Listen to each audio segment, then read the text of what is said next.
Egunon. Kaixo, egunon. Ongi etorri, irakasleon gaitasun digitalak ikaskuntza mesedetan deituriko saiora. Ni Nora naiz, irakaslea eta pedagogo digitala IMHen, eta teknikako kolaboratzailea digital taldean hemen teknikan. Bai, eta ni Raquel Alonso naiz, CEBankeko irakasle eta pedagogo digitala ere, eta nora bezala kolaboratzaile hemen digital taldean teknikan.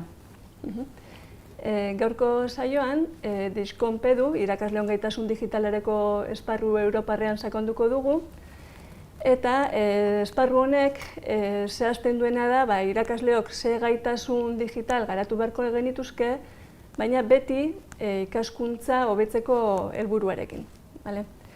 Orduterdiko saio honetan ezingo dugu sakondu esparruak jasotzen dituen 22 gaitasunetan, eta horregatik aldez aurretik bidali genizuen arlo bakoitzeko bideo motz bat aldez aurretik ikusi zezazuten. Hori da. Proiektatzen dugu. Guk saioa jarraitzeko Moodle, gero ikusiko duzuen Moodle erraminta erabiliko dugu, ingurune virtual gisa, eta baliabide guztiak hor izango ditugu igota, guk eskura izateko. Orduan, hemen ikusten duzuen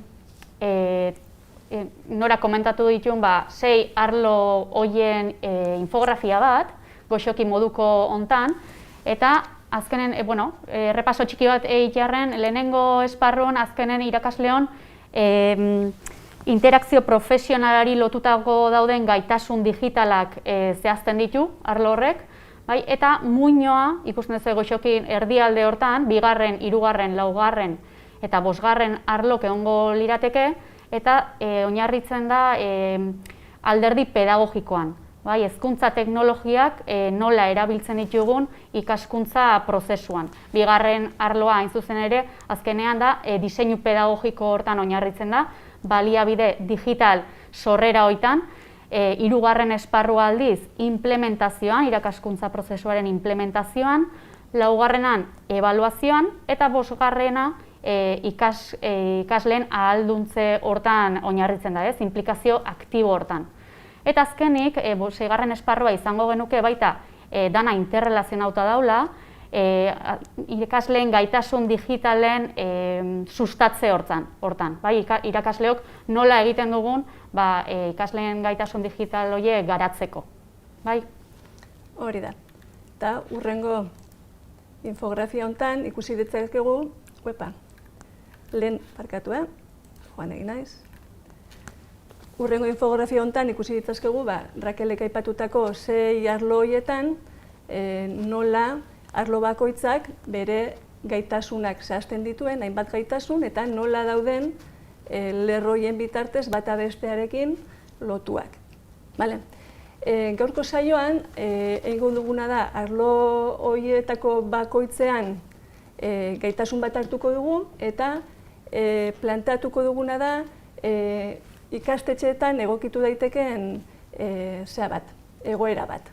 Kasu bat jarriko dugu, eta kasu horren gainean adibide bat, ariketa bat jorratuko dugu ikaskuntza prozesua eta gaitasun digitalak hobetzeko gakoak ematen dugun esperoan. Ikusiko duguna, adibide praktikoak baino ez dira, horrek nahi du esan, ez diala edozein egoeratarako irtenbide bakarra edo honenak izango, eta espero duguna dela lagungarriak izatea, kasu batzuetan jakiteko nola hobetu dezakegun ikaskuntza prozesua. Eta azkenik ereduekin hasi baino lehen, adibidekin hasi baino lehen, jakintzazue Diskonpedu markoan gaitasun bakoitza, 22 gaitasun hauetan, bilakara eredu bat dagoela jasota, A batetik C birakoa. Orduan gaur ikusiko dituen adibideak, agian B2, C1 mailakoak izan daitezke, baina, azken finean helburua da gure burua pixkat hausnarketa txiki bat itea, eta esatea, gaitasun batzutan agian maila bat eduki dezaket jugoa edo altugoa, baina helburua dela progresio hortan lanketa itea, irakasle bezala. Eta, bueno, adibidekin sartuko gea, bai, Moodlea bueltatuko gea. Hori da. Hau esan da, ze dinamika jarraituko dugu gaurko saioan. Mentimeter erabiliko dugu tresna moduan, lehen aipatutako kasuak aurkeztuko ditugu, kasu horiek zuek botatu dezakezute, ea zuen ikastetxean egoera normalak dian ala ez, ikusiko duzue behatza gora edo bera duzuela mentimeterren hori adierazteko, eta gero planteatuko zaizkizue, hainbat egoera, ez, hainbat aukera, hori da, hainbat aukera. Orduan, mentimeterrera baldin bagoaz, lehenengo kasora joango gara, eta lehenengo arloa, hau da, konpromesu profesionalean sartuko gara. Bai, lehenik eta behin, sartu goiko estekordan, bai, menti.com, jarri, mugikorrean adibidez erosona izan daiteke, menti.comen sartu, eta goran azaltzen den kodea txertatu beharko dezue, bai? 8340646 kodea. Ikuste, txatean baita beste lankide batzuk ditugu, beraz, eozein zalantza, txatean ezarri, behaiek hor baita jarriko dute esteka eta kodea, eta mugikorra erabili, irekita utzi saio guztian zehar, ze azkenean adibide guztiak hortikan zabalduko ditugu eta pasatzen jungo gea. Orduan, ez itxi mugikorrean menti aplikazioa, eta lehenengo adibidekin hasiko gea. Horre emango dugu. Eta ze kasu dugu hemen. Irakasle taldea erronka bat lantzen ari da, zereginak banatu eta esleitu ondoren. Zikloko irakasle taldeak une oro jakin behar du erronkaren garapen puntua zein den. Hau da, ikastetxetean planteatu daiteken egoera bat, bertan duzue behatza gora edo bera adierazteko horrela gertatzen den zuenean. Animatu. Egoera hori ematen bali mazaizue, behatza gora. Emaiozue hor beran eskuinetan agertzen den behatz horri, guk ikusteko zuzenean ohiko egoera bat dan, ez.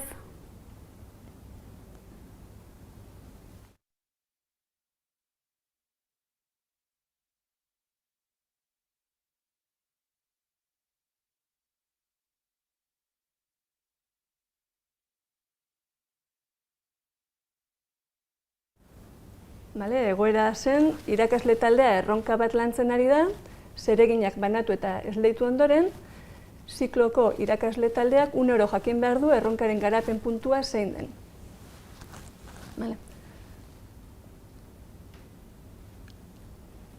Aurrera egingo dugu orduan aukerak ikusteko, zeintzu di aukera horiek. Zuek botatu behar duzuena da, normalean egiten duzuena, ez egingo zenuketena, baizik eta normalean egiten duzuena kasu horietan. Lehenengo aukera izango litzake erronkan finkatutako denboralizazioaren arabera goaz aurrera, baina ez gara komunikatzen. Bigarrena, orotarako erabili ohi den komunikazio kanal bera erabiltzen dugu, posta elektronikoa, berelako mezularitza taldeak eta horrelakoak. Hirugarrena, aldizka bilerak egiten ditugu erronkari buruz. Laugarrena, ikasgelen arteko tarteak baliatzen ditugu aurrerapenak jakinarazteko, eta bosgarrena, proiektuak kudeatzeko tresna digital bat erabiltzen dugu.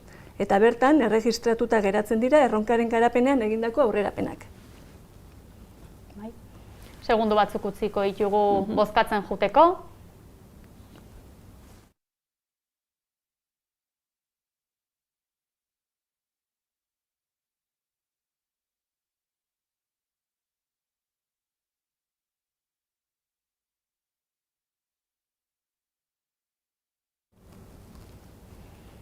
Hortxe doaz erantzunak. Hori da, ikusten dugu, gehiengo batek, bigarren eta hirugarren aukeren tartean zabiltzatela, baina, azkenengo aukera hori, hau da, proiektuak kudeatzeko aukera edo tresnak erabiltzen dituzuela ikusten dugu. Oso interesgarria. Hori da.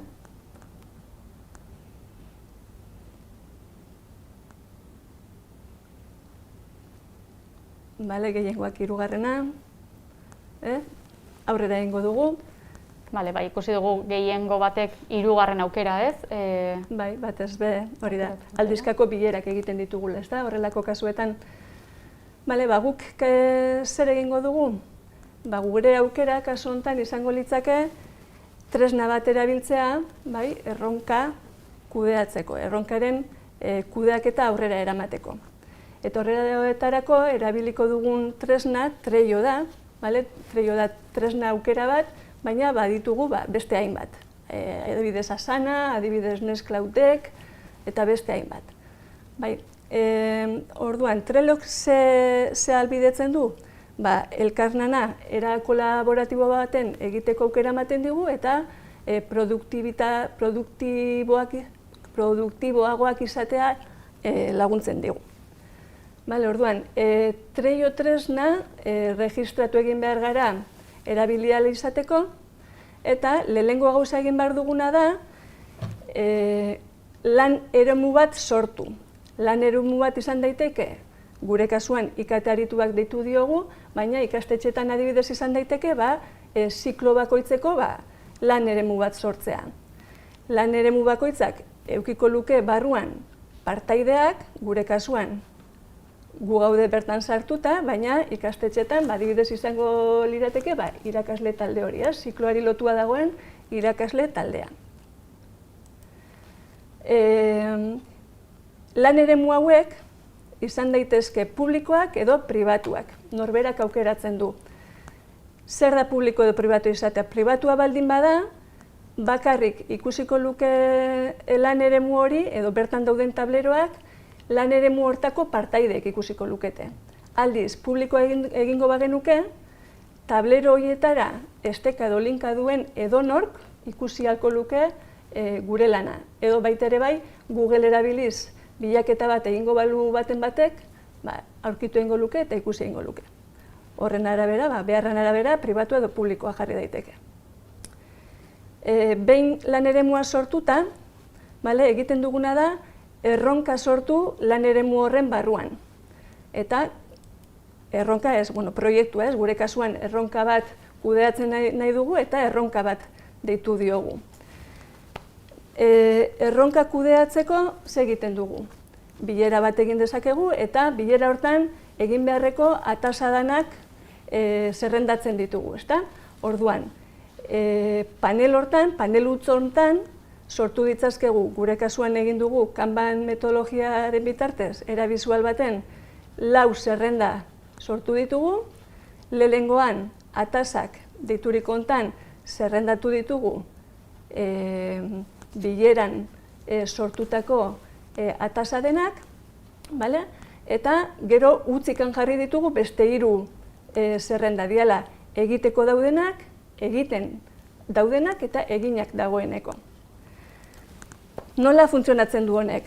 Hasiera baten, atazak lehenengo zutabean daude eta egitekora pasatzen dianean, mobituz, pasatu ditzazkegu bertara, adibidez hau ja egiteko dago, eta egin dezakeguna da ataza hori partaide bati esleitu. Hau da, ikasketa emaitzak eta ebaluazio irizpideak aukeratu, Mikeli esleitu diogu eta adibidez data bat jarri diogu. Noizko egon beharko litzake ataza hori egina. Nola egiten da hori? Alde batetik, partaideak eskubitan dugun botoia sakatuz, lan eremu hortan gauden partaide danak agertuko gineke, eta bertatik hartuko genduen nori esleitua dagoen.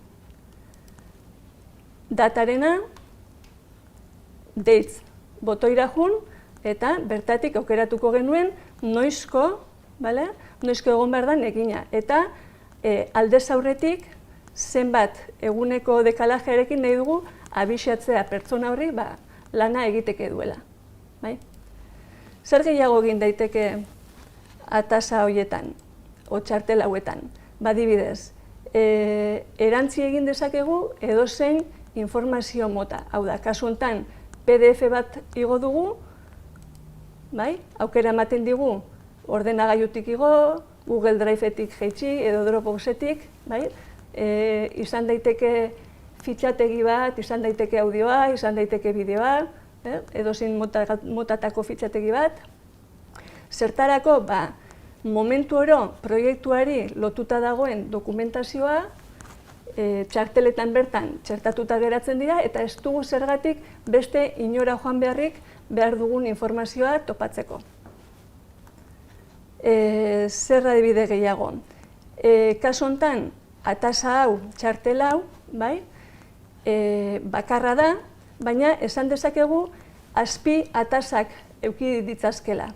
Eta sartzeko egin beharko genukeen bakarra da, checklist moduko bat sortu, izena jarri hemen checklistarena, eta bertan gehitze jun, aukera bat, aukera bi, izenak ez erreparatu, adibiderako bakarri da. Atasa hauek izango lirateke, azpi atasa hauek izan beharko lirateke egin beharrekoak, kasu honetan, tarea edo atasa hau bukatzeko. Bakoitzean egindakoan, klik eginda bertan, zenbat aurreratu dugun esaten digu, eta egin dezakeguna ere bai da, denbora jarri lehen esan dugun bezala, beste pertsona bati esleitu, eta beste hainbat gauza. Zer gehiago, txartel bakoitzean egiten dugun dana, hemen ikusten duzuen bezala, activity edo aktibidad deituriko zonalde honetan, erregistratua geratzen da. Orduan, ikusi dezakegu, pertsona bakoitzak, partaide bakoitzak egin duen dana, bertan, irakurri daiteke. Nahiko bagenduke baten bati zerbait esan, activity honetan, hau da,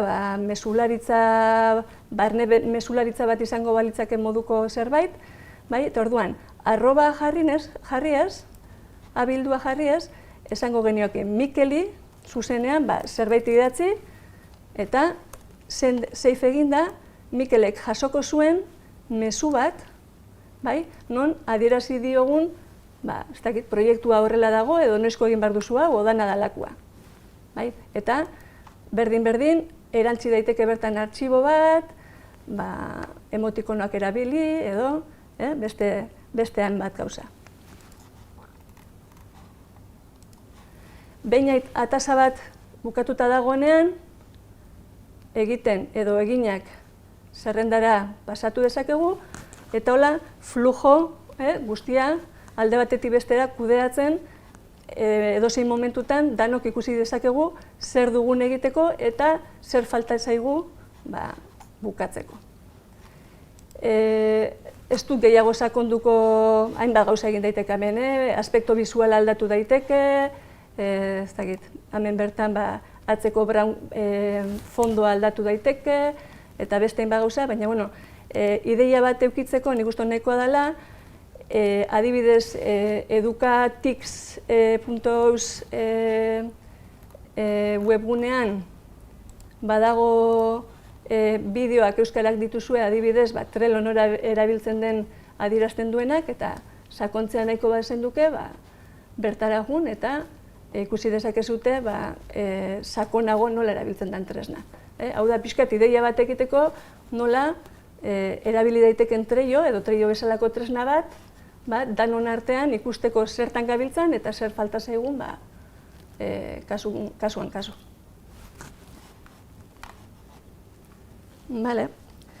Eta, hau izan da lehenengo arloko adibidea, eta aurrera jarraitzeko, bigarrengo adibidea jarriko dugu.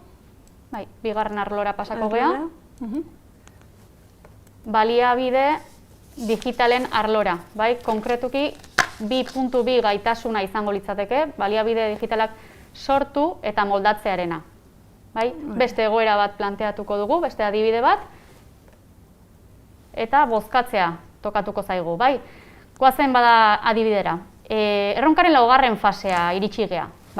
Testu inguru erdi presentzial baten gaude, hori da adibidea, eta benetako lan egoera bat simulatu nahi dugu. Benetako lan egoera bati lotutako eduki tekniko batzuk landu nahi ditugu, eta horren aurrean zer egin aukera desberdinak planteatuko ditugu. Zeini eman zaio egoera hau, erronka baten fase baten, pilula tekniko bat, eduki tekniko bat landu nahi dugula, lan egoera bati lotuta, eta, egoera horri erantzuna emateko situazio, ez? Bozkatu, segundu batzuk utziko ditugu hortako.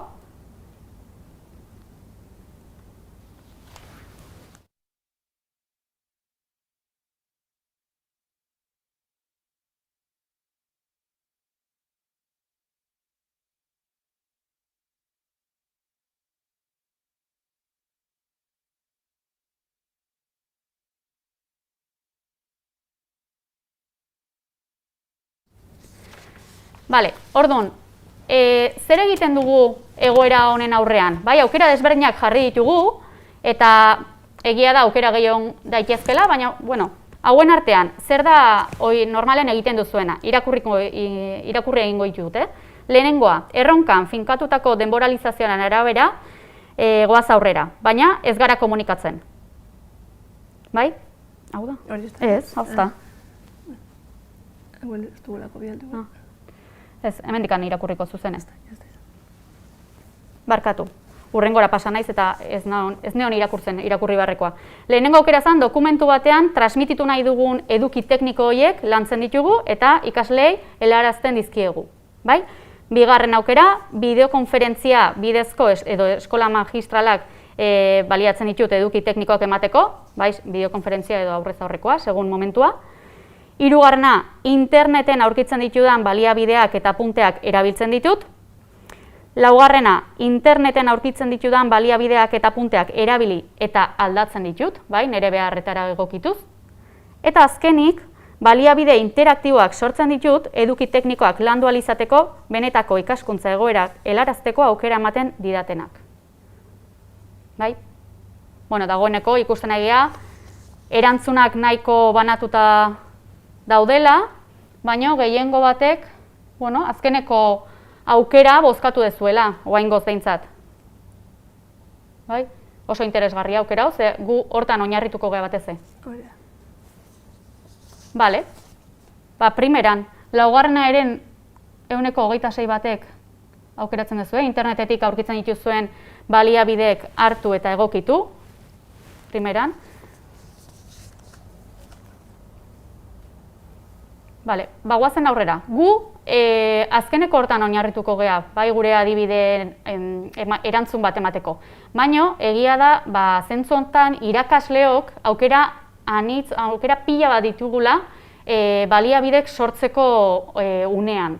Eta ez da bat hobea dela bestea baino, baizik eta, kontu neuki behar dugu, ea berritzaileak gean gure eduki digitalak sortzeko garaian, ez? Eta momentu bakoitzen, testu inguruaren arabera, ikaskuntza helburuaren arabera, ikasleen mailaren arabera eta eduki bat sortzea edo beste hobe izan daitekela, bale? Orduan, gu goazen hor berriz eredura, jarri deun adibidera, semipresentzialtasun egoera baten nola simulatu genezaken lanpostun sortu daiteken egoera bat eta eduki tekniko horiek lantzeko. Orduan, Moodlera bueltatuko gara.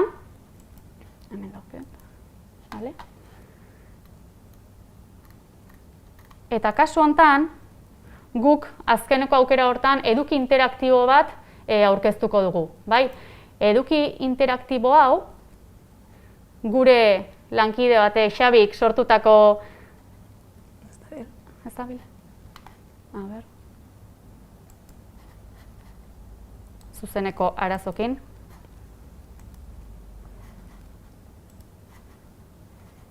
Atzoko esteka ez dago hor. Atzoko da.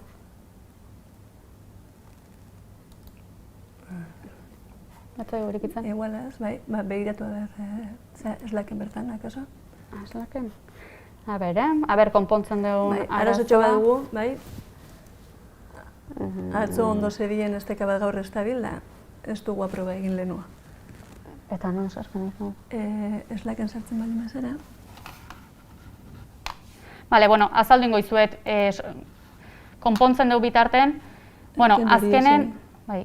azkenen helburua zen, eduki interaktibo, albalin badeu azalduko deu, eduki interaktibo bat sortu zuen gure lankide Xabik, eta egin zuena zen, klaseko tailerreko argazki bat atera zuen, eta argazki horri elementu interaktiboak txertatu zizkion. Bai? Oso xinplea da iten, kasu honetan ThinkLink tresna erabili zuen, baina Geniali edo bestelako erreminta bat erabili daiteke, azkenen helburua da zertarako egiten izan hori, ez? Azkenen zan gelan sortutako egoera bat simulatu nahi izan, bai, semipresentzialtasun egoera baten, eta argazki horri, gelako argazki horiei, elementu interaktiboak sortu zizkion. Bai, sartu daitezke bideok, dokumentuk erantzi daitezke, argazkik, testu bidezko baita mezuk, eta azkenean, gelan landuko luken eduki teknikok, erabatea zeuzken praktikoki hor isla dauta, ez? Egia da, eredu hau, adibide hau sortu zunen, bazan erdi presentzialtasun egoera bati erantzuna emateko, bai? Baina pandemia garaia aitzaki bat besteik ez da izan, guk buelta bat emateko eta gogoeta bat iteko eta esateko nola hobetu dezakegu ikaskuntza prozesu hori, ikaslearen ikaskuntza esperientzioi. Bai, azken finean, eduki hauek sortuz, egia da, Moodle bezalako ingurune virtual batean edukiak sortuz, ikasleak edozein momentutan ikusi dezaketen zerbait dela, behin da berriz ikusi dezaketen zerbait, eta baliabide horiek hor ditula eskura edozein momentutarako. Eta ez bakarrik, igual klase magistral batean jasotzen diren edukik zentzu hortan. Orduan, gure ikaskuntza prozesua hobetzen duten elementu dira, balio erantsia ematen diote. Eta hori, bai pandemia garaian edo edozein testu ingurutan oso aberasgarria da. Eta oain kontuatu beha, hezkuntza teknologiek nola laguntzen diguten ikaskuntza prozesu hori hobetzen. Bai? Ez dakit lortu dugun, bestela konpontzea lortzen bali badeu, gero momentutxo baten baita erakutsiko dizuegu.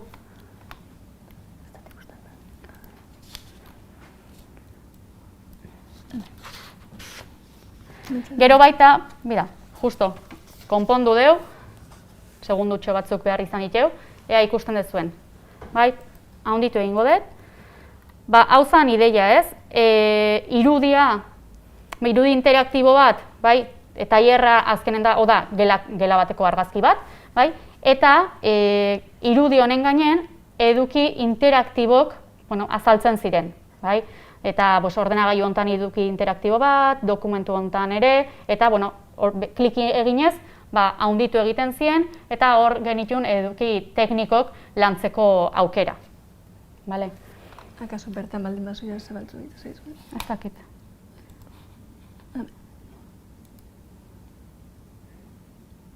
Oraingoan, horrela.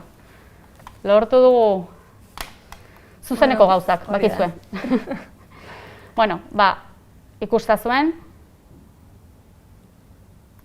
hemen dugu nola izango zen lanpostuko egoera bat, bideo bat hemen dugu erantzita, eduki teknikok lantzeko, ohar batzuk ere jarri ditzazkegu. Irudira bueltatuz, hemen portatilean ikusten dugu baita beste eduki interaktibo bat dugula, klik eginez, portatile hortan, irikitzen zaigun, ze arazo teknikok dauzkegu gaur. Dokumentua, hemen agertzen den dokumentua ikusi dezakegu, bideoak ditugu hemen ere txertatuta, irikitzen bali mazaigu irudia, ikusten dugu, el historial clínico de un paciente, hemen jaso, azkenean lanpostuan landuko dituzten edukiak hemen ditugu jasota, Orduan, honek ze aukerak ematen dizkigu? Esan duguna, ikaskuntza prozesua planteamendu berri bat, azkenean momentu sinkronoak, aurrez aurrekoak, benetan presentzialtasuna eskatzen duten gauzak iteko, aprobetxatzea, eta bagian baliabide teknologiak erabilitzazkegu bestelako edukiak sortzeko eta ikasleen eskura jartzeko. Eta gero ikusiko dezue, etzan kasua, adibide honen kasua, baina gero ikusiko dezue nola Moodle bertan jartzea daukeula eduki interaktibo hau ikusi duten ikaslek edo ez monitorizatzeko, jarduera osatuta dagoen edo ez jakiteko, eta bar. Gero aurrerago beste ariketa batekin ikusiko dezue nola egin dezakegun hori. Hemen aipatziarren ze interesgarria da, norberaren zikloan argazki simple batekin, fizikoki erabiltzen duzun eremu hortan argazki batetarata nola gehitu diezazkion hainbat elementu. Bestela, ahoz-aho edo aurrez-aurre egin behar duzun hori, nola geratu daiteken bertan jasoa. Hori da. Edo zein momentutan ikusteba. Hori da. Iruditza bali mazaizue, guazen 3. arlora, hirugarren adibidearekin, mentira bueltatuko gea. 3. arloa gogoratu irakaskuntza eta ikaskuntza prozesua dugula, ikusi dugu 2. arlon dela diseinu pedagogikoa, edukik sortze hortan oinarritzen dela, eta 3. implementazioa dugu. Eta implementazio hortan, irakasleok baita, orientazioko 3.2 gaitasuna konkretuki, orientazioa nola landu dezakegun eta teknologiak nola erabilitzazkegun orientazio hori hobetzeko ikusiko dugu. Goazen adibidera. Erronka baten gaude murgilduta, eta ikasleek zalantza asko dituzte erronka batean. Batzuetan, irakasgaiaren irakasle titularra ez dau, eta orduan ezin ditu berehalako zalantzak argitu edo erantzunik eman. Zein eman zaio egoera hau? Bozkatu, segundu batzuk utziko ditu gortako.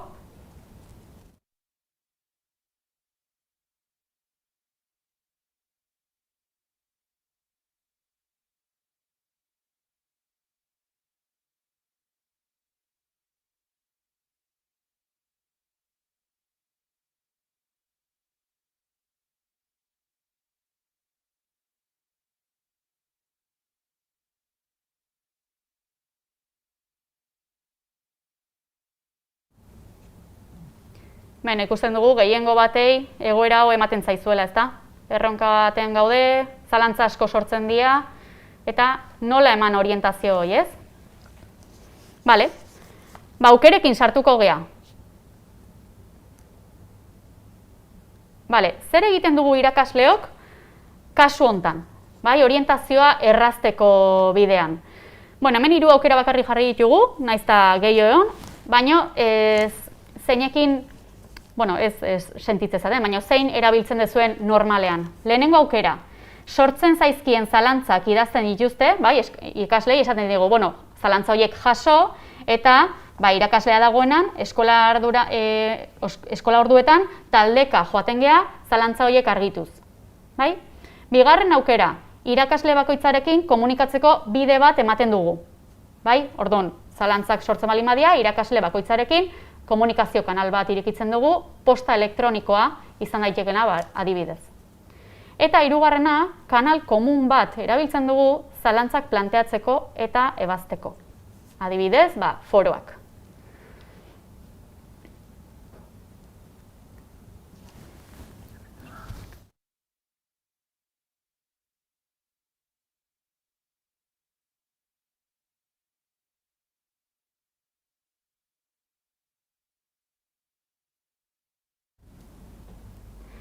Ikuste dugu nahiko orekatua dagoela 2. eta 3. aukeren artean, baina gehiengo batek adibidez posta elektronikoa, individualeko kanala erabiltzen dugula, komunikazioa sustatzeko eta orientazioa emateko. Gure kasuan 3. aukeran oinarrituko gea, baina bat eta besten arteko desberdintasun nagusina ere aipatuko dugu. Goazen aurrera bada, eta Moodleen ikusiko zeu foroei buruz aituko gehala. Azkenean, ez da bata bestea baino hobea dela. Bai? Pentsatu behar dugu, nola teknologia digitalak lagundu gaitzaken irakaskuntza modu asinkrono hortan bultzatzeko. Bai? Posta elektronikoa momentu baten ona izan daiteke, individualki orientazioa emateko ikasle bati eta komunikazio kanal bezala. Bai, aukera ona izan daiteke. Baina kasu honetan erronka baten askotan gaudenen zalantzak amankomunak izaten dira ikasleen artean. Edota talde baten sortu den zalantza, agian beste talde baten baita argitzen balin bada, pistak emate ditu, eta nik uste partekatua den balin bada, baskozea aberasgarriagoa suertatzen dela askotan. Edo inkluso ikasleen artean, behaien artean erantzuten balin badie, eta bar, askoz gehiago aprobetxatu daitekela, ez, komunikazio kanaloi. Orduan, pentsaera modu berrik pentsatu behar ditugu, bide berrik, kanal berrik, esateko, komunikazio kanal amankomun batzuk sortzeko, bai, eta partekatuak izan daitezen. Eta adibide bezala, forok jarri ditugu, Moodlek aukera hoi ematen digulako. Baina bestelako kanal bat izan daiteke, lasai asko. Guazen gure LMS-era, Moodlea, eta, 5 foro mota aukeran ematen dizkigu, eta gainetik azalduko dugu, ze kasutan erabili dezakegun foro bat edo beste. Baina oso gainetik, Orduan, blog formatuan azaltzen den foroa edo erabilera orokorretarako foro arrunta. Bi hauek oso antzekoak dira. Bakarrik pixkat ze formatutan azaltzen den hortan datza desberdintasuna. Foro arruntan sartzen baldin bagea, gero erakutsiko izuen nola sortzen den, ikusten dugu foro ireki badala. Edozein partaidek sortu dezake eztabaida bat, eta eztabaida horri erantzun bat eman.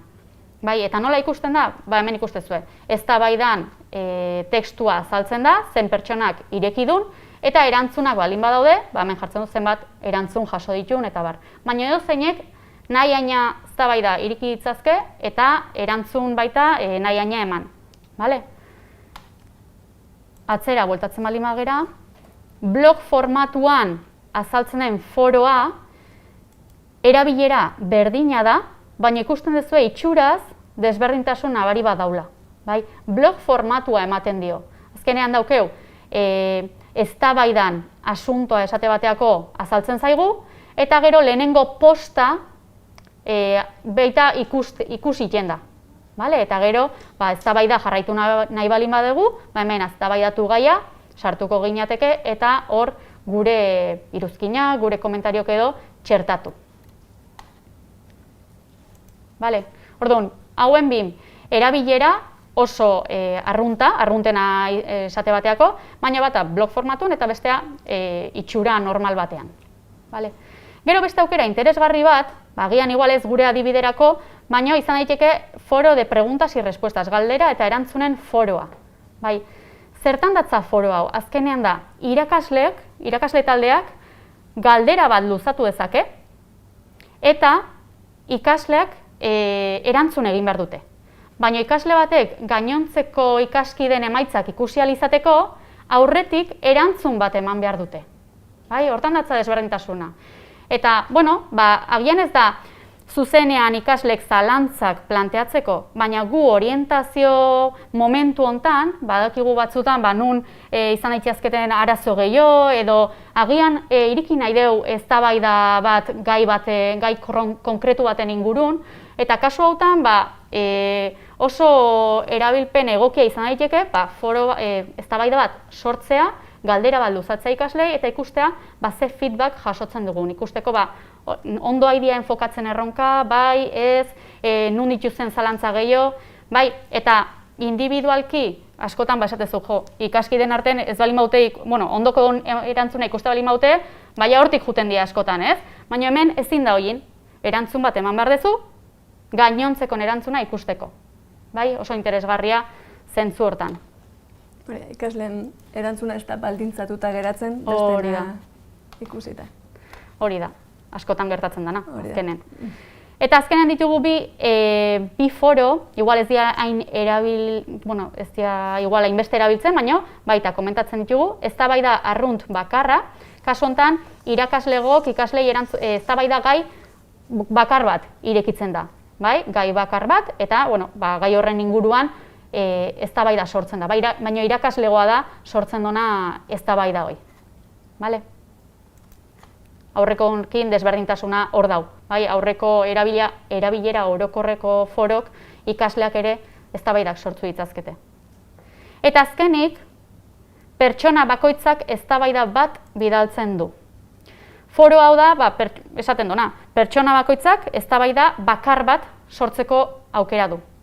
Igual momentu puntual baten, interesgarria suertatu daiteke, ez, bakoitzak ebaluatu beharko du, baina pertsona bat eztabaida bat. Hoi da azkenen foro horren helburua.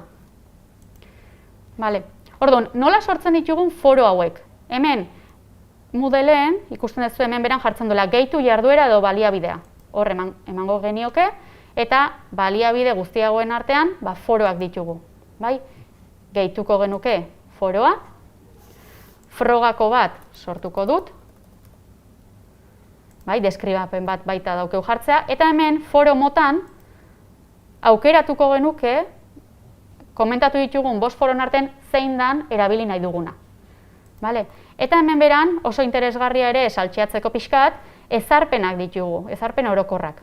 Adibidez, foro bati kalifikazioa eranstea daukeu, edo taldekako foroak sortzea daukeu baita, eta jarduera osaketa baita hemen daukeu ezarpenetan, kasu honetan, zalantzetako agian ez zaigula interesatzen, baina izan daiteke erraminta bat, ebidentzi jasotzeko. Nahi dut ikasleek parte hartzea eta behintzat eztabaida bat sortzea edo erantzun bat ematea, guk hemen ezarpenetan jarduera osaketa honetan jartzea daukeu. Behartu nahi dut ikasleak mezuak ikasleen eztabaida edo erantzunak bidali behar ditu eta gutxienez 2 edo 3. Eta kasu honetan, esan beharko genuke, jarduera osatu gisa baldintzatuko deu, hau betetzen baldin bada. Etzan kasua, baina jakintza zuen lehen komentatu deuta, hori egiteko aukera izango genukela.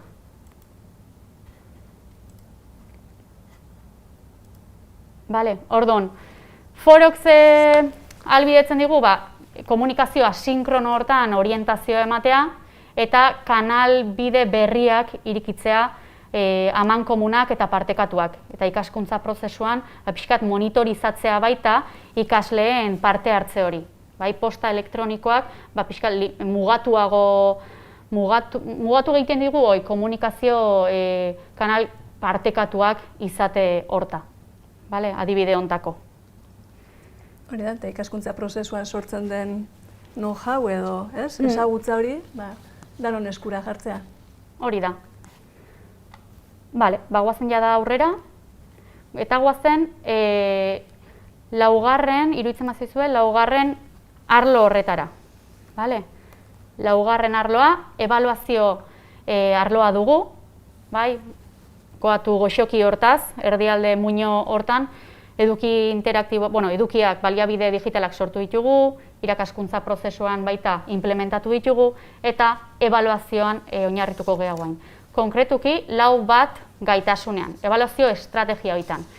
Guazen gure adibidearekin, erronka baten barrun, ebaluazio proba bat egin nahi dugu.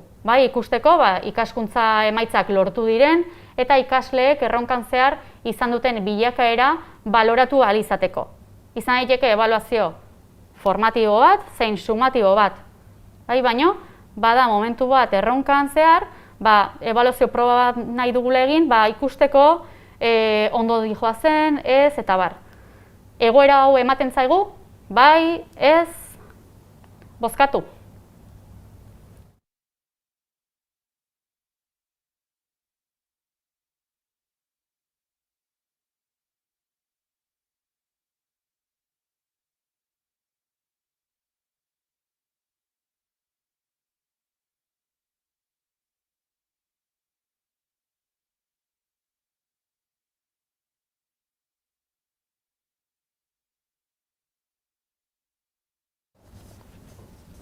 bueno, gehientxunok ikusten egia hor egoera ematen zaigula, bai?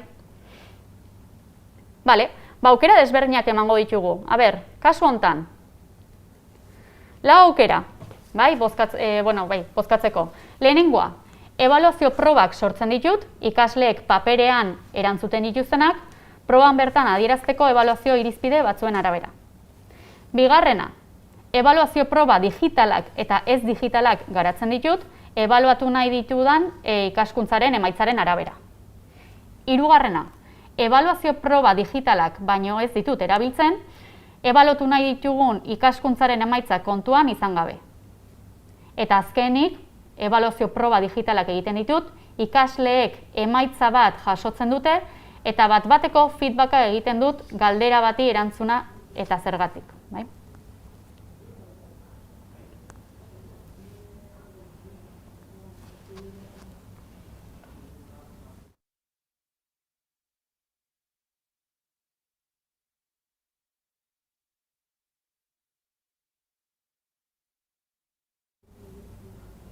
Bueno, hemen ikusten dugu gehientxona bigarren aukera bozkatzen ari zaretela.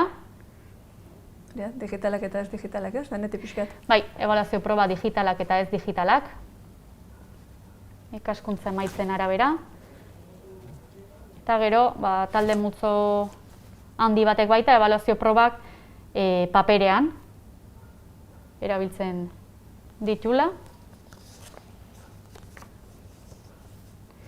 Bueno, gu azkeneko aukeran sartuko gea, bai? Ikusi dugu hor baita irakasle multzo batek, aukera hau bozkatu dula, oso interesgarria, bai? Eta azkenean gure helburua ez da esatea bata bestea baino hobea dela, bai? Aurre leheno esan dugun bezala.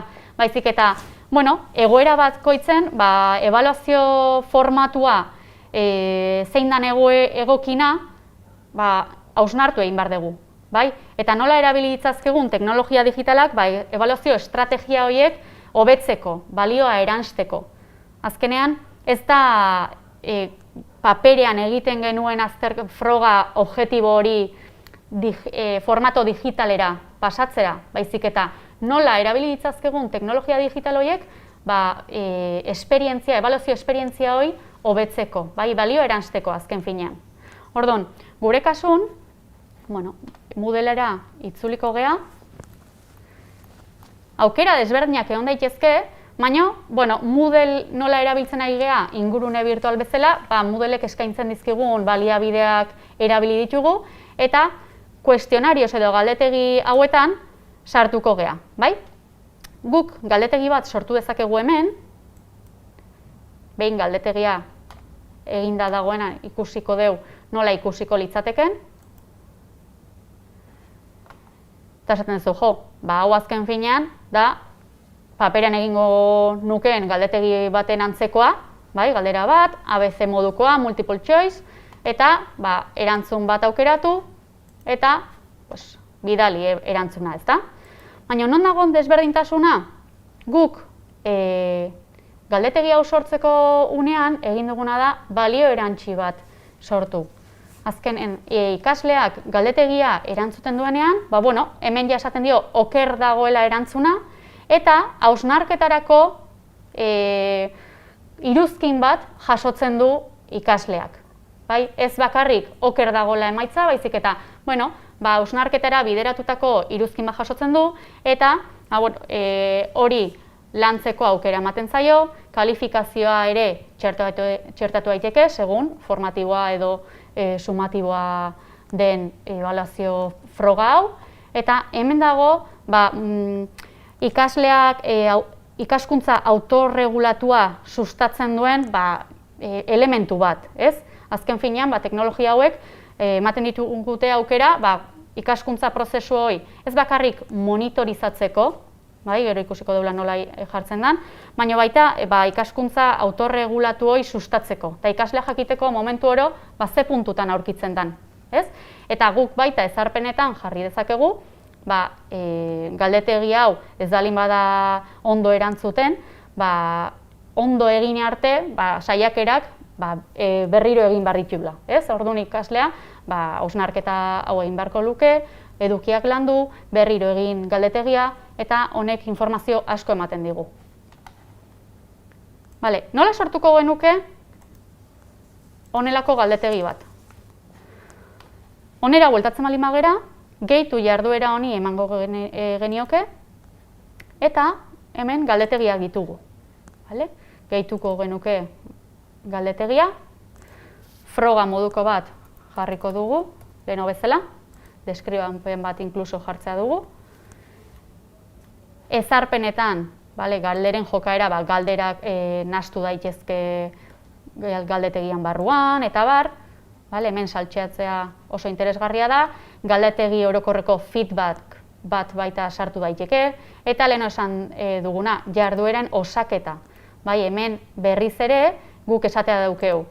Ez dugu nahi jardueraren osaketa jaso, edo igual ebidentzi bat nahi dugu jaso, arrasto digital bat utzi, non ikasleek eskuz marka dezakete jarduera osatu dutenean, edo jarduera osatu gisa azaltzea baldintza batzuk betetzen badira, ez?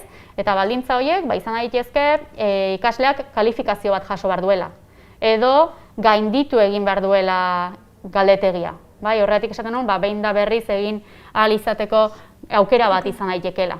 Orduan, hemen aukera desberdinak ditugu, sortuko genuke galdetegia, eta orain egin duguna bakarrik da sortu, eta ezarpen orokorrekin. Orain egin beharko genukena da galdetegia editatu, galderak txertatzeko. Hemen eskubitan beran gehitu honi emango genioke, eta galdera berri bat sortu. Eta ikusi hemen, galdetegien barrun, naiz eta guk lehenengoa bakarrik aukeratu, aukera anitzena ikusi dezuen eredu hortan, aukera pilo bat ditugu. Egia gezurreko galdetegiak, erantzun laburreko galdetegiak, erantzun luzekoak, orduan, segun ze ikaskuntza helburu dugun, ze testuinguru ikasleen maila, gure ikaskuntza prozesuko helburun arabera erabakiko genuke galdetegi bat hobeste, segun zein da egokina o aproposena momentu bakoitzean. Ez dut sortu dugulako leheno, baina horrela sortuko genituzke. Labur, ze desberdintasun da galdetegi eta inkesten artean. Ze modelek ere inkesta aukerak ditu hor baliabideen artean. Inkestak, hemen sortu dugu bat ikusteko ze itxura duen, inkestek, inkesta bakar batean daukeula aukera galdera labur bat sortzeko, galdera luzek sortzeko, eta inkluso multiple choiceko galderak txertatzeko. Baina inkestek informazio jasotzeko besterik ez dute balio. Momentu puntual baten baita interesgarria izan daitekena. Baina ez digu zuzeneko feedback bat emateko aukera ematen. Orduan ikaskuntza autorregulatu hortan, ez ditu hainbesteko abantaiak. Baina bakarrik jakiteko ze desberdintasun egon daitekeen galdetegi eta inkesten artean. Eta azkenik, ezabatu ingo dut, froga hau, jarri dugu ere hemen kontuen izateko H5P jarduera bat. Aukera dugu baliabideen artean H5P jarduerak sortzeko. Azkenen eduki interaktibok sortzeko bide plataforma software libre bada eta doainekoa, ez? Azken finean, baliabide pila bat daude. Orduan, izan daiteke h5p.org web horrin zuzenean sortu daitekeen baliabide bat eta gero Moodleen txertatzea, edo plugina Moodleen izango bagenu, kasu honetan bezala, ikusten duzu hemen jarduera bat txertatzeko unean, H5P eduki interaktiboa izango genuke, eta bertan gero aukeratu. Bideo interaktibok, hemen bezala hutsuneak betetzeko jarduera bat sortu dugu. Orduan, aukera pilo bat ditugu. Eta esan bezala, hemen arrasto digitala eta monitorizazioa egiteko aukera ematen diguna. Moodle bertan. Hori da. Eta aurrera egingo dugu.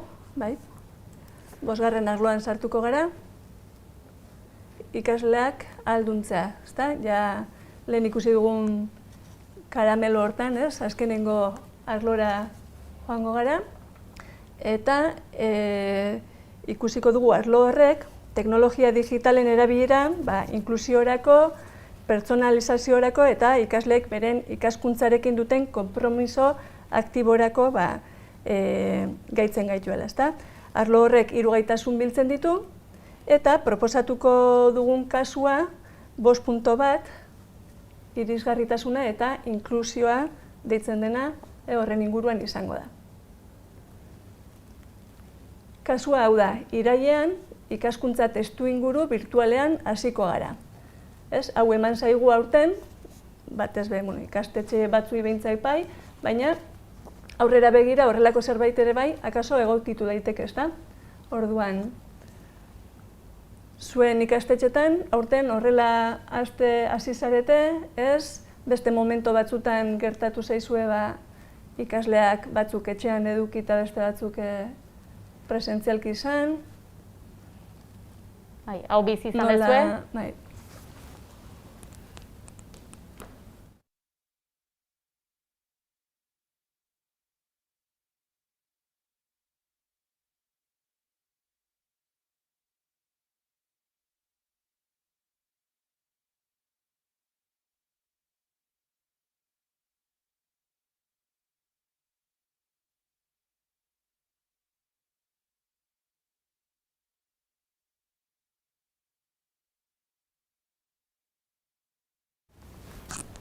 Bueno, ikusten dugu, ez, gehiengoak bizi izan duela horrelako egoera bat.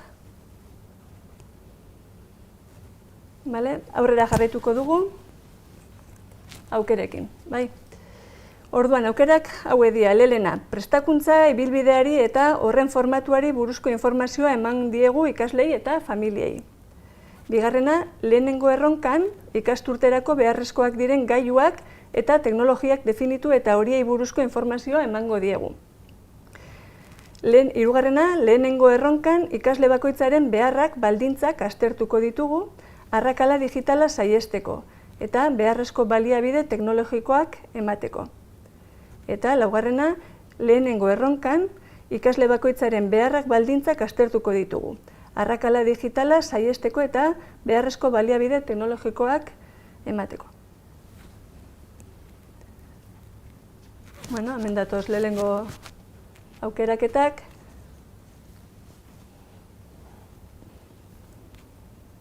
Ikusten denez, ikasle bakoitzaren beharrak eta baldintzak aztertzen ditugu, ezta, arrakala digital hori saihesteko.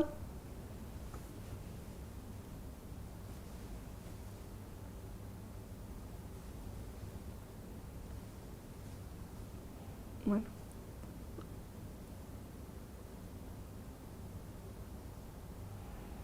Azkenengo, hirugarrengoan geratzen gara, baina laugarrengo aukera ere bai, erabiltzen dugu. Hau da, ikasle bakoitzaren beharrak eta baldintzak aztertzeko, beharrezko baliabide teknologikoak ematen dizkiegu.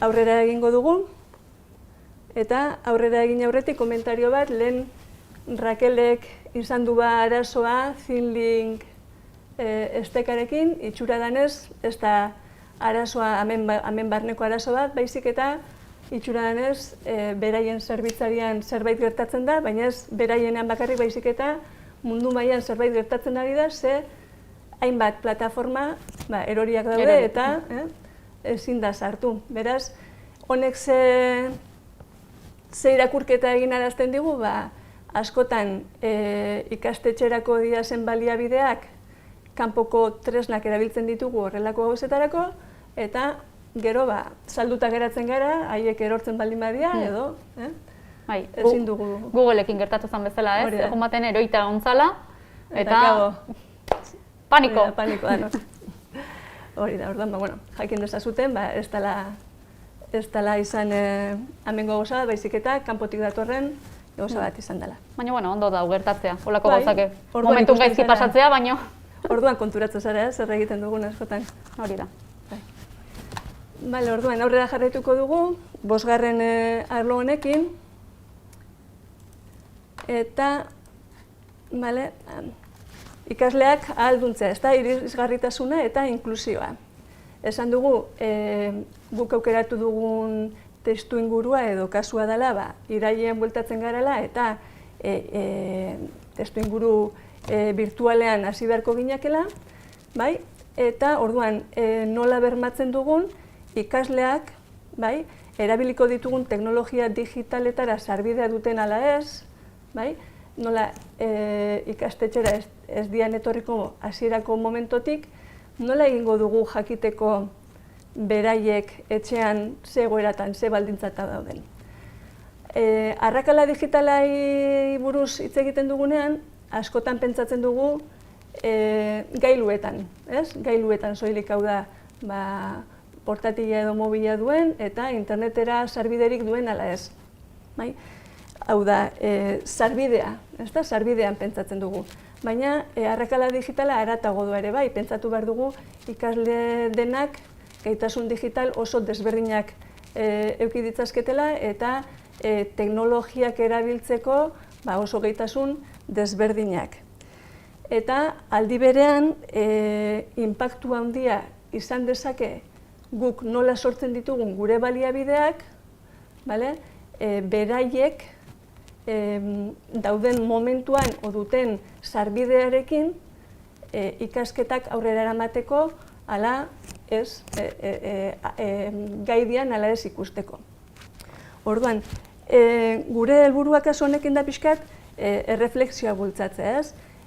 Ikasturte bukaeran gaude, hurrengo urterako planifikazioa gitxi gora bera egina dugu, badakigu zer erronkak egingo ditugun, baina akaso daukagu zerrenda bat, ez? Irakasleok, zikloko irakasleak non zerrendatzen ditugun erronka danetan zehar, ze software, ze aplikazio erabiliko dugun, mai gaineko aplikazioak izango dian ala ez, web aplikazioak izango dian ala ez, nondik emango zaien sarbidea ikaslei, ez? Beraiek instalatu beharko dituzten ala ez, edo sarbidea virtualki emango zaien. Eta pixkat pentsatu egin behar dugu guzti hori nola izango den.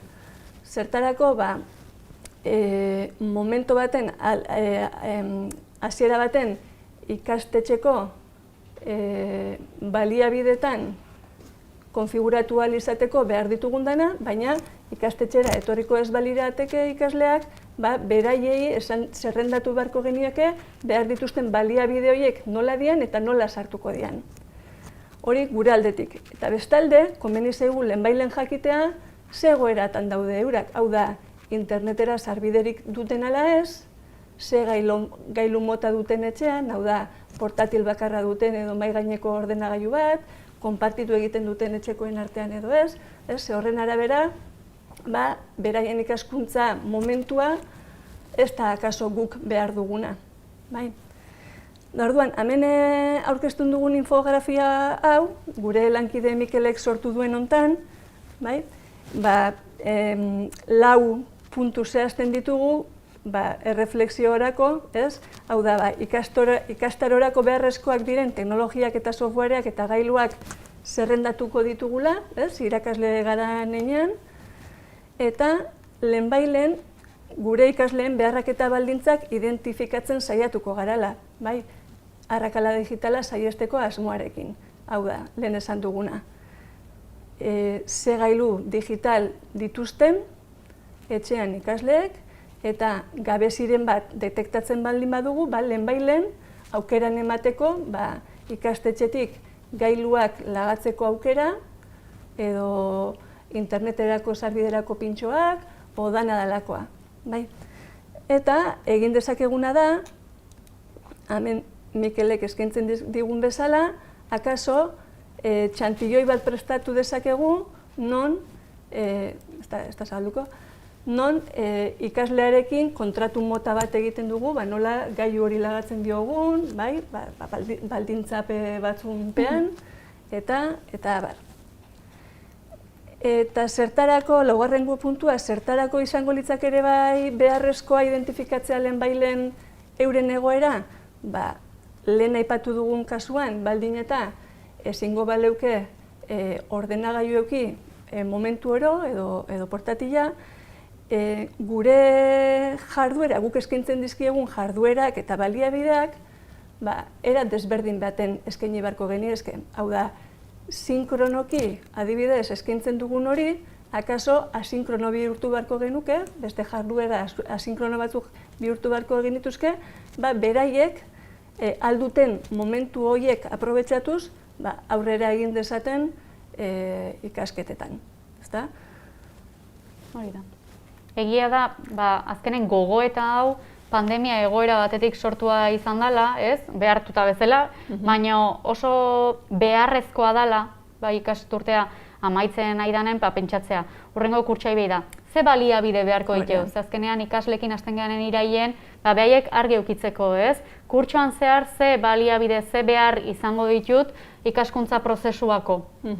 Bai, testu inguru erdi presentzial bateako, testu inguru aurrez aurreko bateako, baina egia da aplikazio batzuk beharko ditugula, batxean baita gailu bat behartuko detela internet konexioa ez da bar. Orduan, identifikatze hori, ja ez dela bakarrik pandemiako zerbait, baizik eta izan beharko litzake egoera normal bat, ez? Askotan, bueltatzen garanean udara eta gero, ez? Geuk egin beharko genuke ikusi, berez, baliabide horiek egoki ditugun jarritala ez, bertako ordenagailutan, ez da, ikastetxeko baliabidetan. Orduan, erreflexiorako nola egiten dugun, eta nola egingo genuke, aurrera begira, arrakala digitala saiesteko bidean. Eta, hemendik ja seigarrengo arlora joango gineke,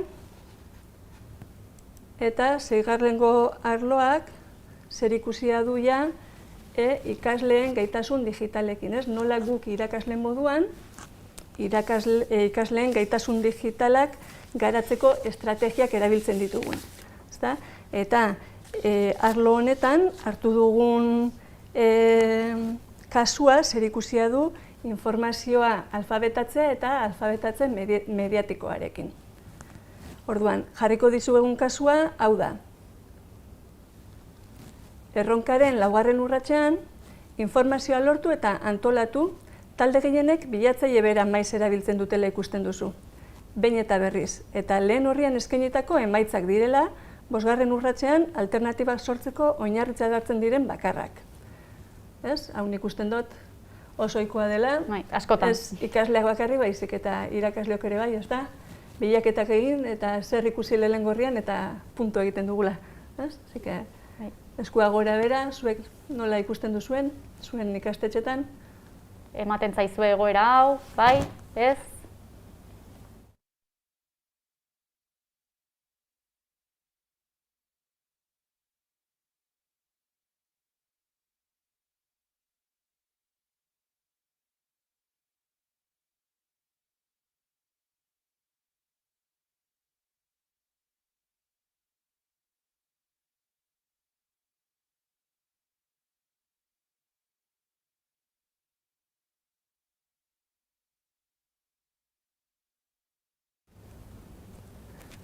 Ikusten dugu, ohikoa dela, ez da? Ikastetxe gehienetan horrelako zerbait gertatzen dela. Aukerak ikusiko ditugu, bai? Kasuarekin aukerak. Kasuentan lehengoa, beste bilatzaile alternatibo bat erabiltzera behartzen ditugu, ez da? Guk irakasle moduan nola jaukatzen dugun. Bigarrengoa, bilatzaileek hainbat bilaketa emaitza eskaintzen ditzakela ulertarazten diegu. Eta posizionamendu algoritmo zehatzen arabera egiten dutela ulertarazten diegu. Hirugarrena, bilatzaile batentzat garrantzirik ez duena beste batentzat egokiena dela erakusten diegu. Eta azkena, hainbat bilatzaile edo iturrik emandako informazioaren egia askotasuna edo egokitasuna baloratzen lagunduko dieten jarraibideak ematen dizkiegu. Ea zer aukera hartzen dituzuen.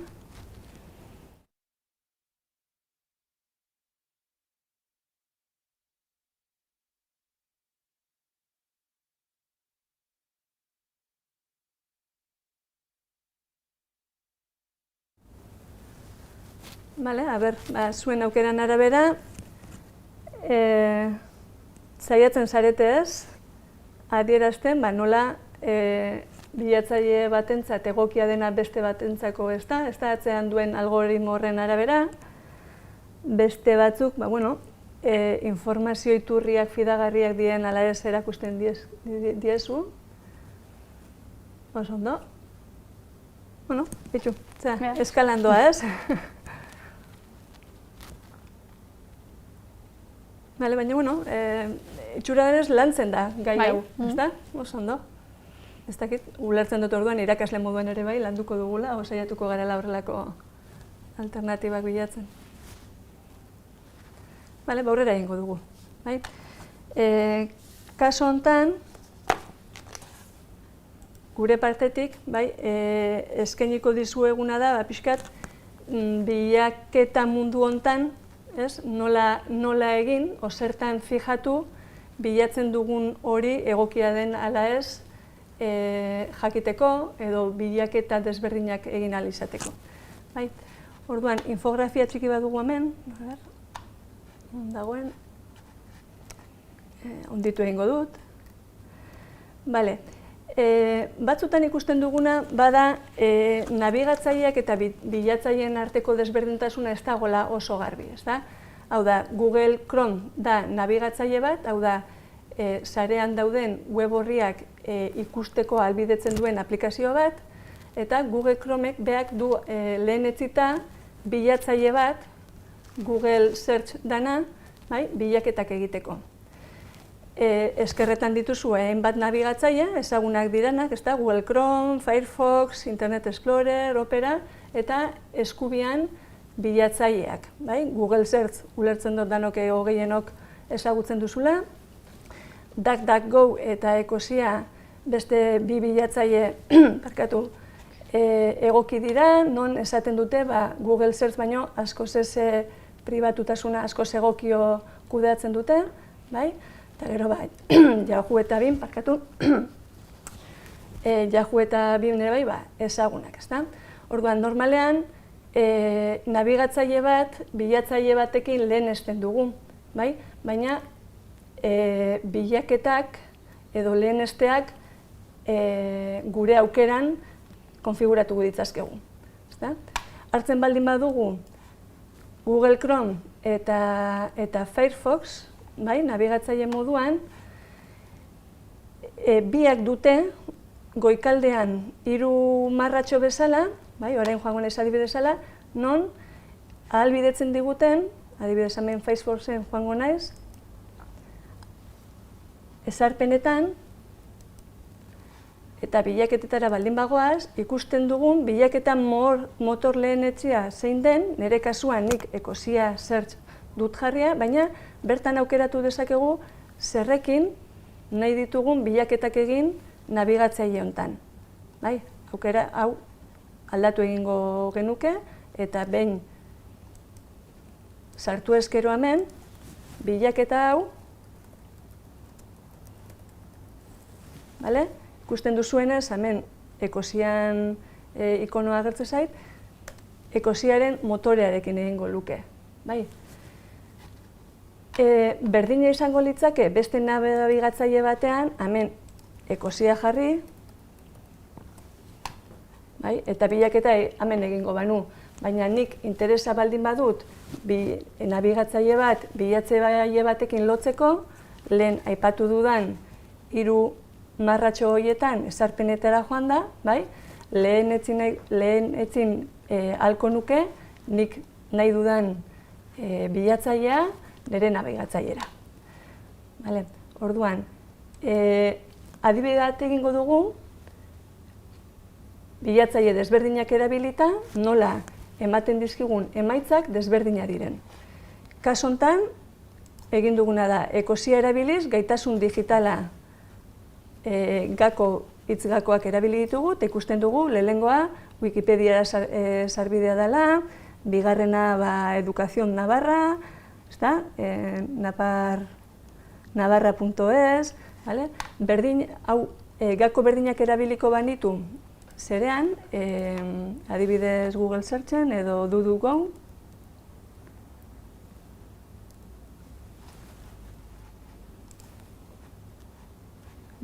bertara joango naiz. Ai, barkau. Naztu naiz.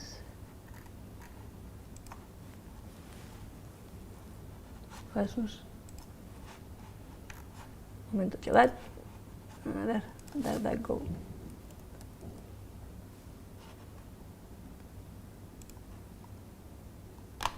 Amen.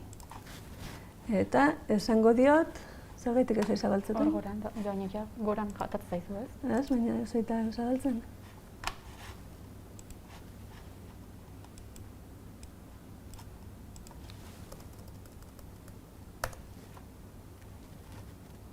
Twitter.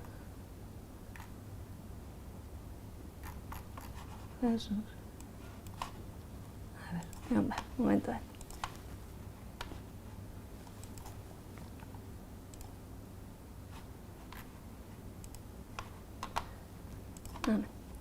Duk bilatzailean berdina jarriko gaitasun digitalak. Vale, eta ikusten dugu lehenengoa adibidez, ekosiaren berdina aurkezten digula, ez da, Wikipedia. Baina bigarren aia, gure kasuan, eta zigunera dator. Ez dator, ekosian bertan, bigarrengua, adibidez, Educación Navarra zan, eta hemen aurkezten diguna, eta zigunea da. Zerren arabera egiten du hori, bilatzaileek duten algoritmoaren arabera, ikusiko duten gure aukerako, gure interesak zintzu dian, eta erabatea hobestera aurkezten digute informazioa. Orduan, garrantzitsua da jakitea, zerbait bilatzera goia zenean, leku desberdinetan bilatu dezakegula eta emaitza desberdina jaso ditzakegula kontutan edukitzea. Aurrera jarraituz, hau konfigurazioa da, orain arte ikusi ditugun bilatzaile horiek, ekosia, duduk eta hori dira, bilatzaile orokorrak deitzen diana, ez? Hau da, edozein pertsonak idatzi duen zerbait, topatzen dituenak.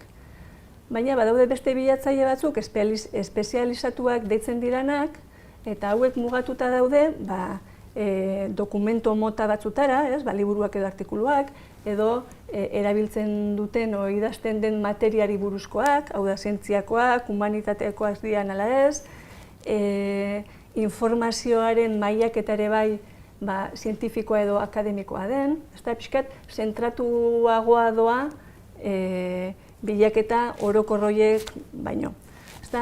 Hemen jarri ditugu hainbat bilatzaile espezializatu, ez nahi sartuko bakoitzean, baina jakin dezazuela gai konkretu bati buruz zerbait bilatzea baldin bada, beharra baldin badugu, gure ikaskuntza prozesurako egokiagoa dela, agian bilatzaile espezializatuetara etortzea, badakigu bertan idazten duenak, izen bat, o behintzat,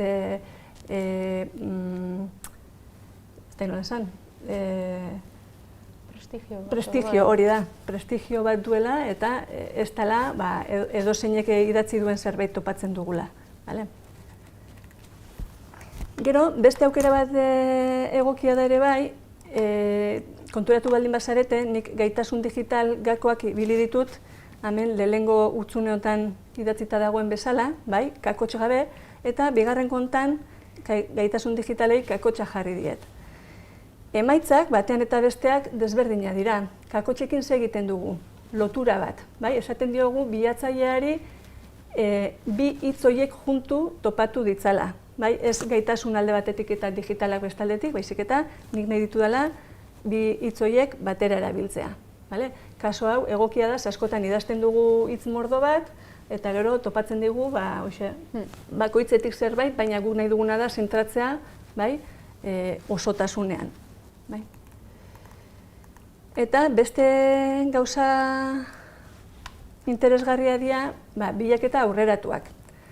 Esango bagenduke, bilaketa egiterako orduan gustatuko litzaigukela bakarrik aurten o aurtengoak diren artikuloak, blogak, dena delakoa topatzea, bai? Nun egingo genuke? Badago google.com Advanced Search deitzen den motorea, zabaldu egingo dut, bai? Non bialtzen digun hainbat aukera duen pantaila batera. Bai, orduan, bekaldera baldin bagoaz, adibidez, pentsatu behar dugula PDF formatuan dagoen zerbait. Bai, ikusten dugu hemen fitxategi mota duen leku hontan, esan diezaiogikula, bakarrik nahi dugula Adobe Acrobat PDF motatako artxiboak, edo bertan agertzen dian beste motatakoak.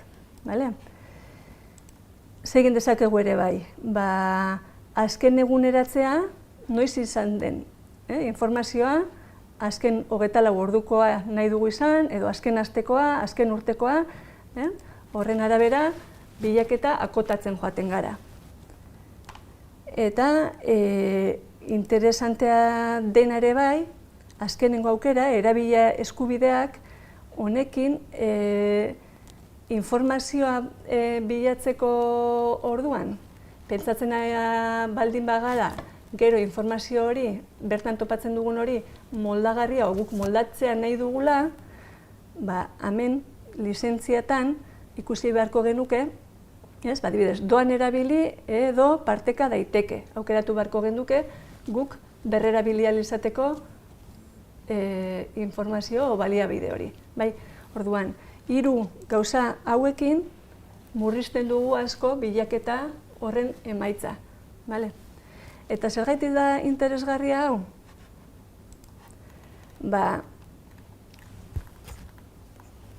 Bilaketan sortzen ditugun, aurkezten zaizkigun, aukera danetatik, nola jakin guk, iturri hori fidagarria den ala ez, o bertan idazten dena egokia den ala ez, o zerri erreparatu behar diot, artikulo bat, o helbide bat hartu, o beste bat ez hartzeko. Orduan, zertan fijatu behar gara, batez be, lehengo nork idazten duen. Idazten duen hori dan edozein pertsona, edo entitate bat den, edo entitate bat lotutako pertsona bat den, izena duena. Hori garrantzitsua da, ze askotan bilaketa egiterakoan agertzen zaizkigu, edo nork idatzi duen bloga, eta akaso haren ideiak dira. Horrek ez du nahi izan fidagarria danik, baizik eta bere aukerak, o bere pentsakizunak idazten ditu. Beste gauza bada, noiz idatzia dagoen. Hau da, ez baldin badugu akotatzen noiz idatzia dagoen bilaketa, noiz azkenengo urteko bilaketak topatzeko bakarrik eskatzen baldin badiagu ondo, baina bestela akaso, oindala, ez dakizen bat, denborako informazioa eskaintzen digu bilaketak, eta guk alde batera o bestera egin beharko dugu jakiteko interesantea dan, o fidagarria dan, o ondo etortzen zaigun informazio hori. Eta azkenik, nork eta noiz aukeraz aparte, ikusi behar duguna da, informazioa egiazta dezakegun ala ez. Hau da, bertan adierazten dan hori, idatzia dagoen hori, informazio iturri batzutan egokituta dagoen ala ez. Idazleak esaten duen nondik etara dituen ideiak, idatzi duen hori idazteko. Informazio iturri horrek ematen diote balio edo fidagarritasuna informazioari. Ni akaso ez naiz inor, baina nik idazten dudana ezaguna den artikulo batetik etarata baldin badago eta erreferentziatzen baldin badut hori, akaso egokia eta ona da. Orduan, nork noiz eta informazioa egiaztatzea. Hori izango litzateke, bilaketen emaitzak onak hartzeko. Eta hau zan azkenengo arloa, zei arloak errepasatu ditugu. Gogoan izan, adibide hutsak ez ziela, eta azkenean, gaurko saioa zan batez ere, 22 gaitasun horiek kontutan izateko gogorarazteko, Ditxcomp edu markoa hor dugula, 6 arloak ikusi ditugu pixka gainetik, adibide bat bakoitzetik hartuta, baina helburua dela gogoeta, inbarreko gogoeta hoi, ezta? Egoera baten aurrean, nola hezkuntza teknologiak erabili ditzazkegun, ikaskuntza prozesu hoi aberasteko. Hoi da azken finean helburua, eta gogoeta hausnarketa hoi egitea. Hori da, irakasle moduan, ze gaitasun digital nun gauden kokatu, gure burua, eta norutze egin behar dugun ikaskuntza prozesua betzeko. Hori da. Eta, eskertu, horratzean egon zareten guztioi, suposatzen dugu YouTube-kan txaten egongo zinatela idazten, eta, gure lankidek ere erantzuna ematen, eta, mila esker horregoteagatik. Hori da. Edo zein zalantza izan ezkero, teknikako korreora, ez? ikatea teknika.eus helbidera zuzendu galdera horiek, eta alden neurrian erantzuna emango dizuegu. Mila esker. Mila esker denoi. Gero arte. Aio.